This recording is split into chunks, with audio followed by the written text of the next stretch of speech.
নমস্কার সবাইকে।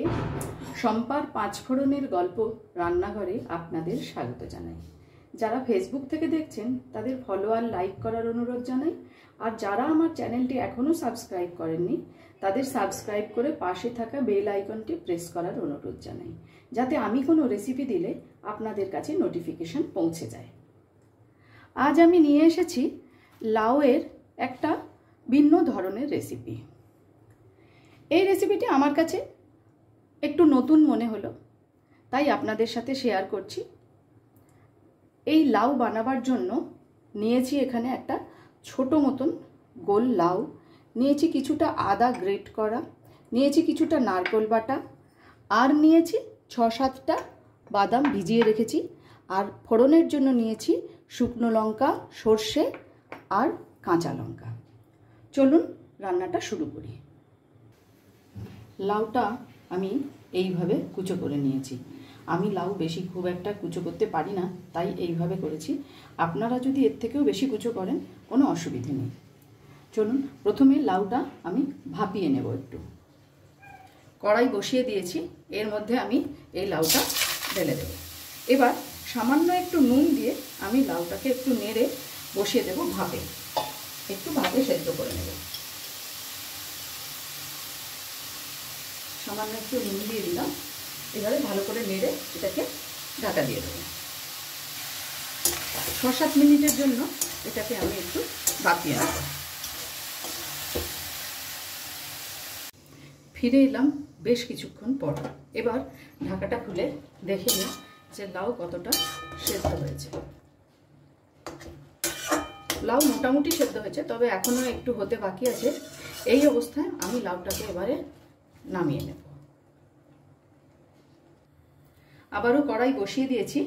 এবার কড়াইয়ের মধ্যে দিয়ে দেব সর্ষের তেল।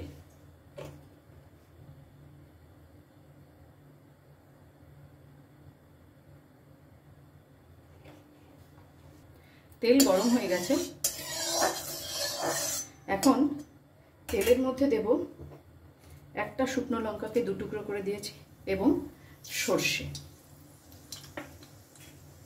খুব ভালো করে একটু এটা নেড়ে নেব যতক্ষণ না সর্ষেটা আদা দিয়ে হচ্ছে।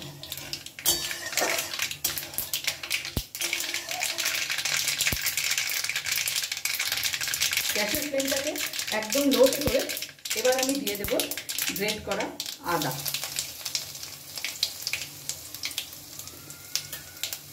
আদা দিয়েও বেশ কিছুক্ষণ আমি নেড়ে নেব, যাতে আদার কাঁচা গন্ধটা চলে যায়।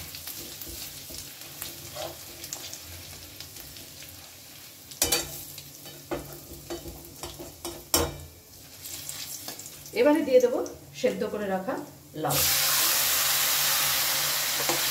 এই সময় আমি গ্যাসের ফ্লেমটাকে কিন্তু হাই করে দেব। ভালো করে এটা মিশিয়ে নেব।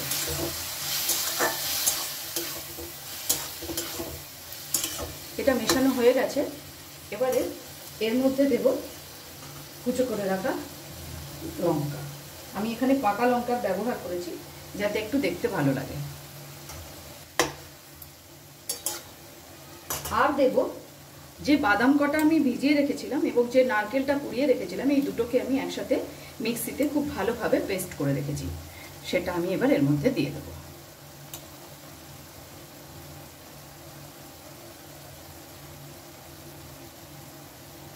এবার এটাকে ভালো করে মেশাবো।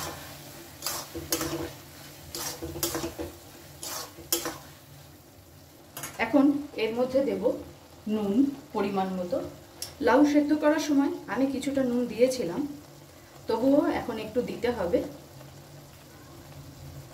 আর দেব একটু চিনি। গ্যাসের ফ্লেমটা আমি মিডিয়ামে রেখে খুব ভালো করে এটাকে নেড়ে নেড়ে এই জলটা শুকোবো।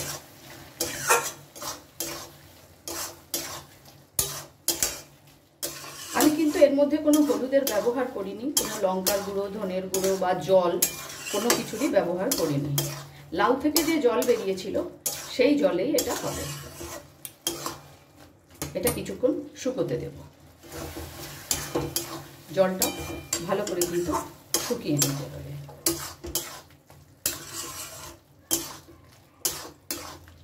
এই সময় গ্যাসের ফ্লেমটা একদম মিডিয়ামে রয়েছে।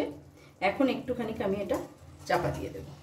যতটুকু সেদ্ধ হতে বাকি ছিল লাউটুকু ততটুকু সেদ্ধ হয়ে যাবে।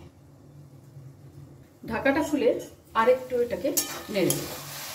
জলটা প্রায় শুকিয়ে এসেছে এবং একটা খুব সুন্দর গন্ধ বেরোচ্ছে। আরেকটু এটা শুকোতে হবে। এবার আর চাপা দেব না, এবার এটাকে এইভাবেই একদম লো ফ্লেমে কিছুক্ষণ ধরে শুকোবে। এটা শুকিয়ে এসেছে। এবার সামান্য একটু এর মধ্যে দিয়ে দেব ঘি, তারপর এটা আমি নামিয়ে ফেলব।